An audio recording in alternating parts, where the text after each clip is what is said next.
խնդիրը մենք ուզում իշխանություն վերցնենք։ Իսկ բանակցությունները որն են, որ կոալիցիոն իշխանություն կազմեք, թե ամենաշատ ձայներ հավաքած ընդդիմադիր ուժին, մյուսներ իրենց ձայները տան, ոնց եղավ Գյումրու դեպքում։ Մինչև օրս նմանատիպ խոսակցություն չենք ունեցել, մինչև օրս չենք նստել սեղանի շուրջ, ձեր ասած չենք որոշել ոնց հալնելու, որովհետև ամեն մեկս էլ մեր հերթին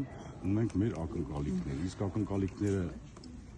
ցույց տալուց հետո ժողովուրդի քվեով ցույց կտան, որ մնացած մասով տեսնում ենք, որ միայն այն, որ քրեակության միջոցով ընդդիմությունը հաջողվում է, հա, այնտեղ տեխնացու առաջադրել ընդդիմադիր, միայն դա երաշխիք չէ, որ իշխանությունը իրենք այդտեղ կպահպանեն։ Մենք տեսնում ենք Գյումրիի օրինակը, Վանաձորի օրինակը, որ քրեակությամբ հաջողվում է իհարկե իշխանություն վերցնել, բայց այդ պահպանել չի հաջողվում, տարբեր քրեական վարույթներ գործել։ Ոչ մի բան հավերժ չի, ոչ մի բան հավերժ չի, պաշտոնն էլ հավերժ չի, ինչ որ տեսել ենք, բոլորս ենք տեսել,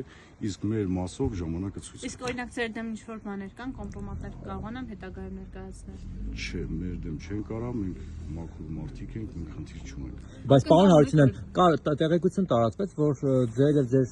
երկրորդ համարի նկատմամբ մենք ինքներս ծանոթացել ենք, մենք ինքներս իմացել ենք կայքերից, լրատվամիջոցներից, մամուլից, մեզ միջ օրս ոչ մի ծանոթություն չի եկել, միջ օրս ոչ մեկ մեզ չի հանդիպել եւ դա մամուլի, այսպես ասած, տեղեկությունն է, որը